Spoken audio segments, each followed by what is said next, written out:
Hello and welcome to Ula Tea Leaf Readings. My name is Lenor, and tonight I'm going to be reading your tea leaves. This is a horoscope for Pisces. If Pisces is your solar, lunar, ascendant / rising sign, then this is a message for you. All right, let's get started. And so, Pisces, tonight we have the Ace of Discs, which I'm super happy to see. One of the best cards, in my humble opinion, as a Virgo, of course, with a very earthy energy there. But this is it. This is like new beginnings, new visions. How are you going to reorient your life? How are you going to be making that money? Getting things kind of squared away at home, finding that perfect living situation, all of this kind of stuff, which is important. I mean, it really is. Once you finally find that place that you want to be in, that job you love, that income bracket that at least pays the bills, right? Finding a house that feels like home, finding a partnership that feels like a true friendship and partner, all of these things, right? We can exist a lot of our life not having had that. And when it comes along and when we really invest ourselves in it, it's like all of a sudden, like that moment in The Wizard of Oz where she ends up in the land of Oz and all of a sudden it's like Technicolor. That's what it feels like. Like I've been living in monotone for so long that I just thought this is how it was, right? And suddenly you open the door and it's like a vibrant, beautiful world out there. Right? So that's the vibe. That's the vibe. Okay, so let's go ahead. We're going to see what these tea leaves have to say. And so I want to go ahead and just say thank you for deciding to click on this reading, taking a chance with a tea leaf reading. You maybe have never seen one, and if that's the case, welcome. These are so much fun. Sometimes they get pretty serious, and yeah, we don't steer away from the difficult here, but I promise we will keep it upbeat, pretty upbeat. And if you are returning to the channel, thank you. Welcome back.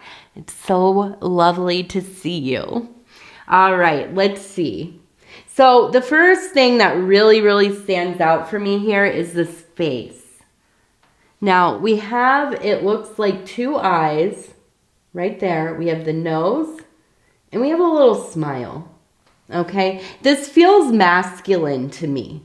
It feels like almost like maybe a brother, a good friend, maybe that you grew up with. Maybe you went to school with them. Maybe they were like your best friend.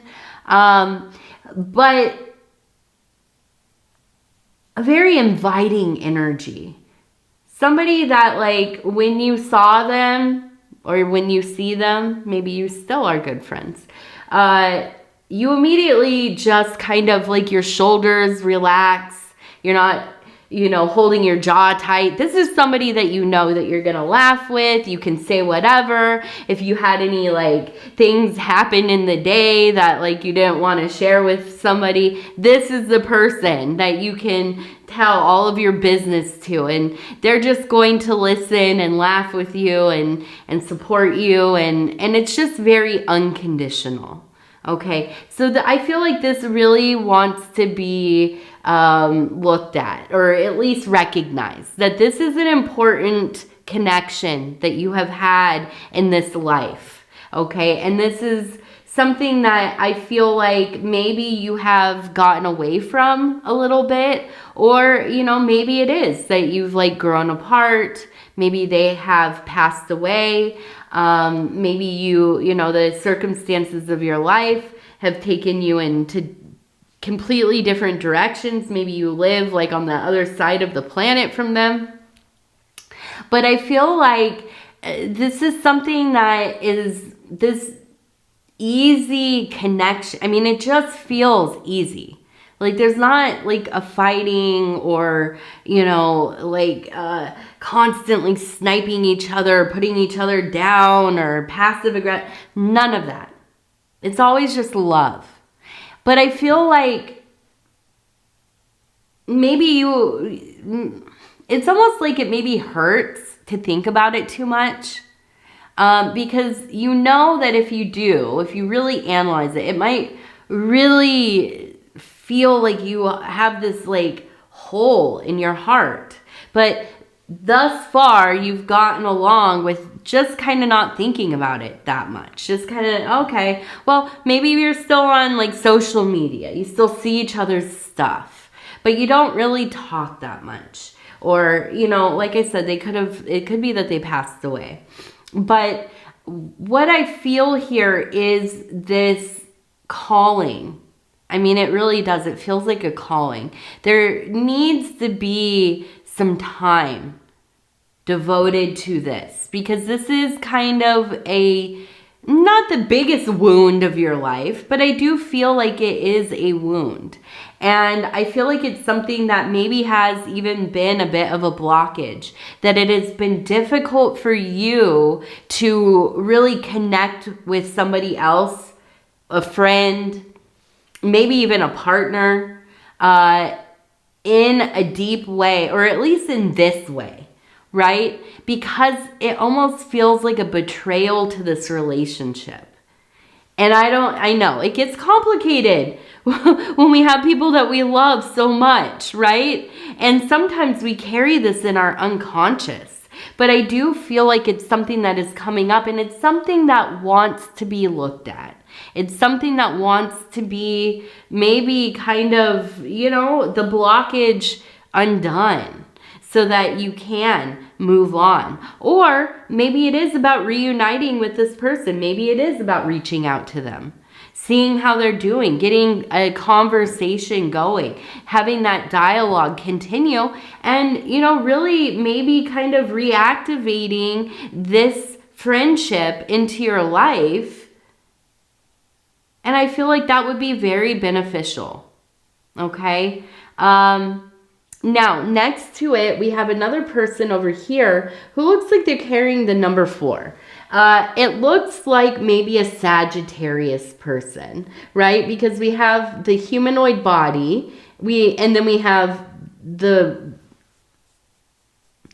tail almost makes me wonder if it is a Capricorn. It may be Sagittarius, maybe a Capricorn, because they have like that weird sea goat thing. We also have a bird who is in migration behind.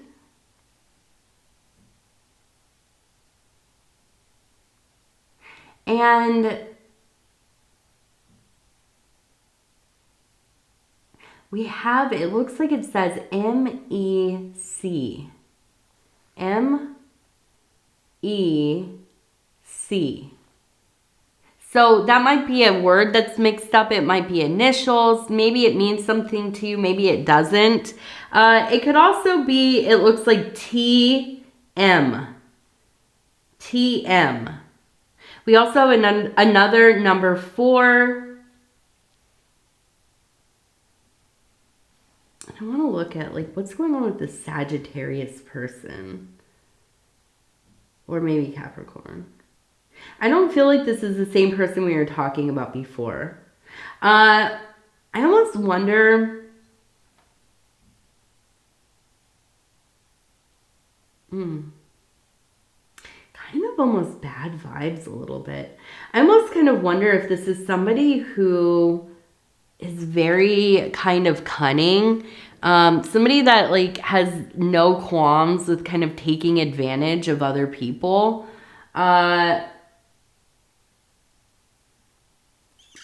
We also have the Anchor. So I'm wondering if this is maybe somebody that you are married to, or you had a long-term relationship. Maybe you had a kid or kids together.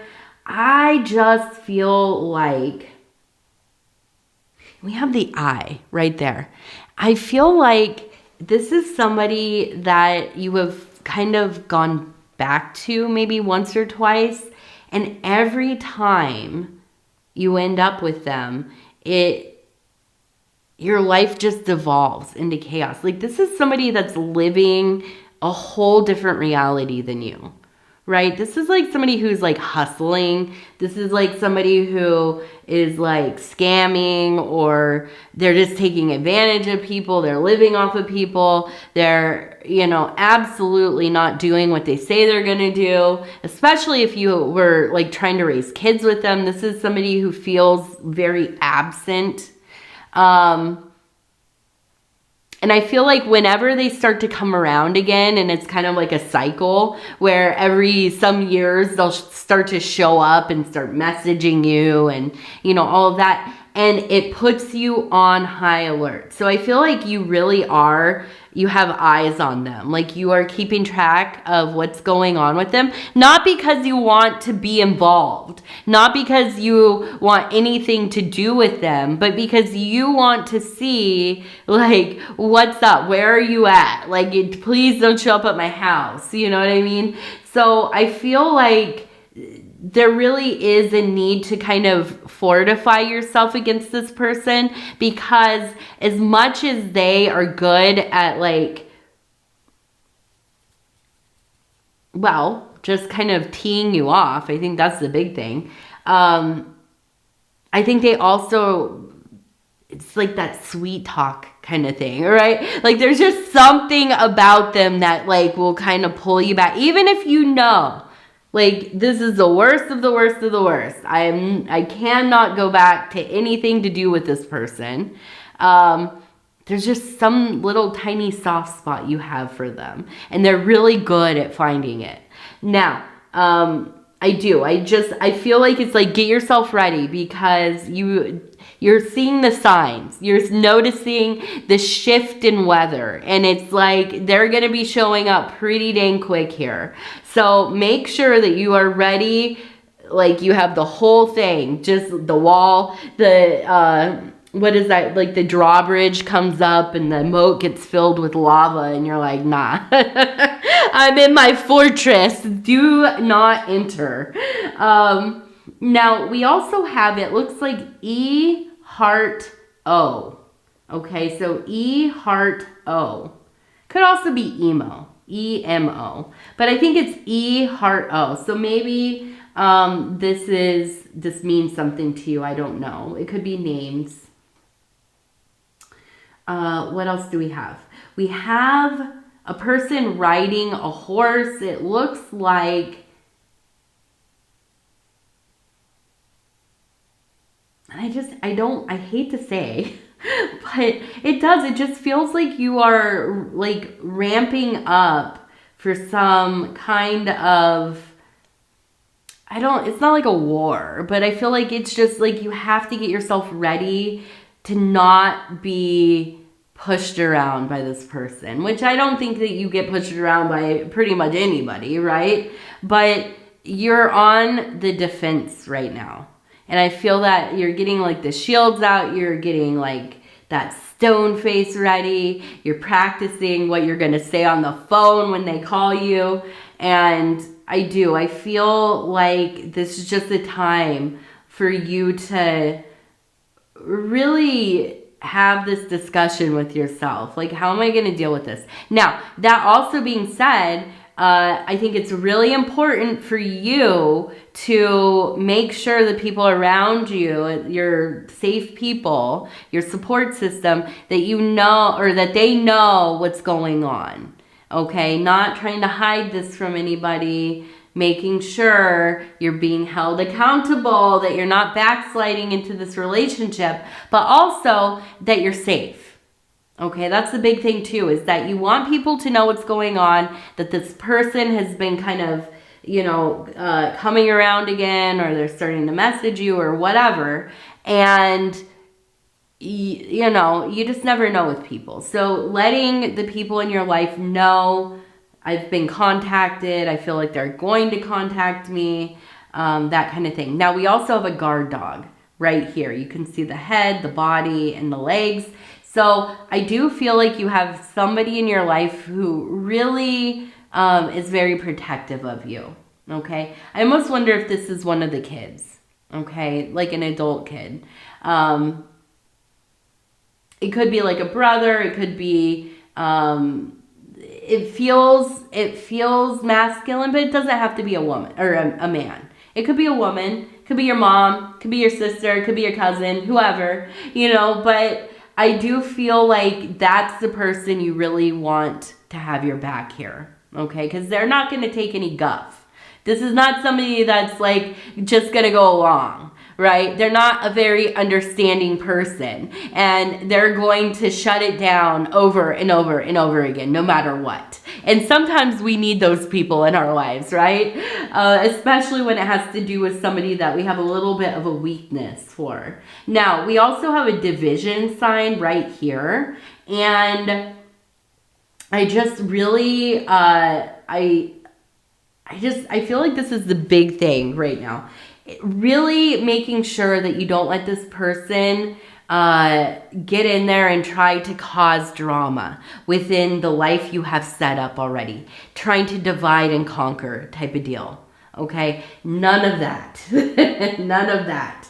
Now we have another bird who is in flight, and I'm wondering if you are considering moving or maybe moving jobs. Or maybe it is that you're getting to the point in your life where you're going to retire post-work. But I do feel like there is this, at least beginning of considering some kind of change in your life. I do feel that there has been a little bit of feeling stagnant. Maybe kind of this, I need a change of scenery. I need some inspiration. I just want to live differently for a while. This kind of feeling. And I see that really rising even more as this kind of old stuff starts to come up. So I feel like it is something definitely to consider. And if it's not like I'm going to move to a different town, or maybe I'll start looking for a new job, but taking a little bit of a break for yourself, maybe having an afternoon, going and doing something you've never done before. Maybe there's like a state park you've never been to that you really want to see. Take the afternoon off and go do it. Maybe you've never been bowling. You've thought, oh, maybe I'll try going bowling. Maybe, this will be something fun. People seem to like bowling, so maybe that's it. So yeah, go and try it, right? Go do some different things, okay? The other part of this,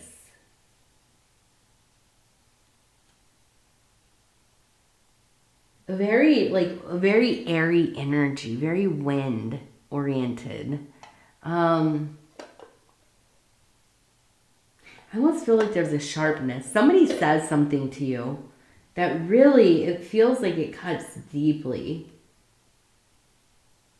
But I feel like you're going to find out that they said this without, I wonder if they're even like inebriated. But it's not a situation so much as like they are saying their true feelings, but more that they're good at knowing where the weakness is, right? Or where maybe there's a little bit of self-consciousness or whatever.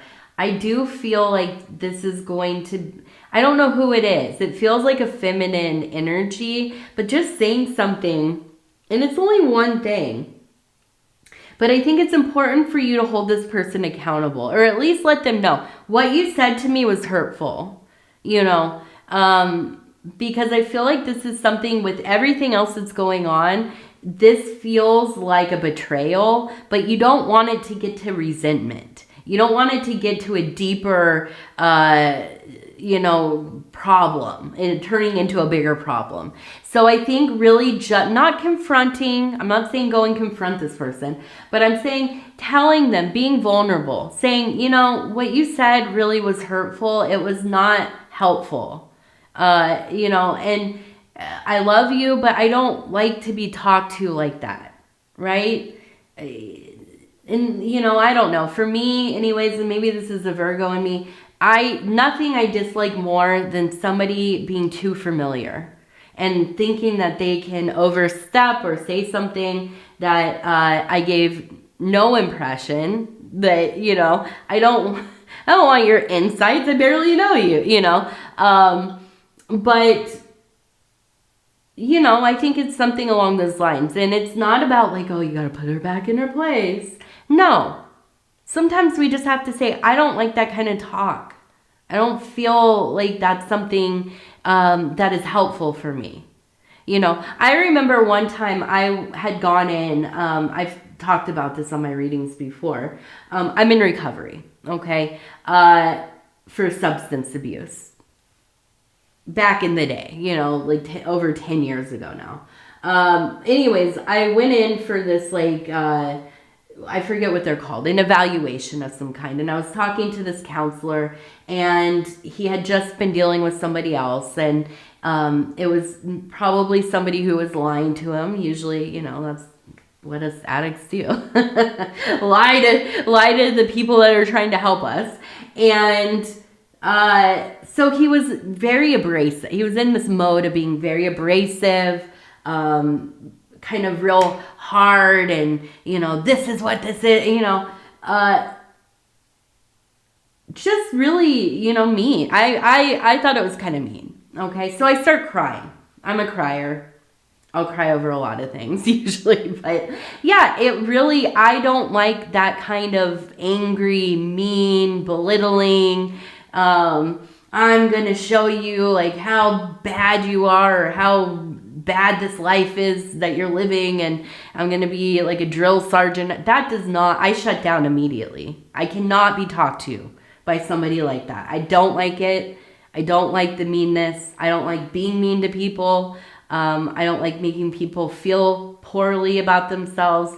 You know, I'm like mom mode. I'm stern about some things, but usually it's all about building people up, you know? And I cried, and I told the guy, you know, this isn't helpful. I'm shutting down here, you know? And I'm even going to cry now thinking about it, but we had a good conversation. I still, to this day, send this guy cards because he really did help me, you know? And I really appreciate him. And if you're listening by any chance, you know who you are. Thank you. But yeah, sometimes, you know, we just have to say this kind of energy, the way that you are speaking to me or about me or whatever, it does not work for me. We got to find something else here, you know, and I think it's okay to do that. I do. I think that we need to do that more often, you know, trying to come from a place that's calm, but also advocating for yourself, right? So I feel like this is maybe something that's going to have to happen for you. Now, I'm going to go ahead. We're going to do 3 lucky numbers. Okay, 78. 85, 78, 85, and should we do 48 or 19? We'll do both, 48 and 19. It's kind of like in between. So 48 and 19. You got 4 lucky numbers tonight. Okay, so what else? We're going to finish with our self-care affirmation cards. I'm just going to flip through. I'm going to stop where it feels right. And it says, a worthy heart. I have a voice. My needs are valuable. I express what I think and feel. I allow others to care for me. My heart is worthy of care and attention. My heart is worthy of care and attention. All right. Pisces, Pisces, Pisces. I love you. I love you. I love you. And I'm going to do this real quick because I'm running late. But thank you for spending this time with me. And thank you for letting me bring these messages to you. It really is my greatest honor. If you want to like, subscribe, or leave a comment, I would love to hear from you. Other than that, I'm going to say it again. I love you. Take care of yourself. Be safe. And we will talk in a few days. Good night.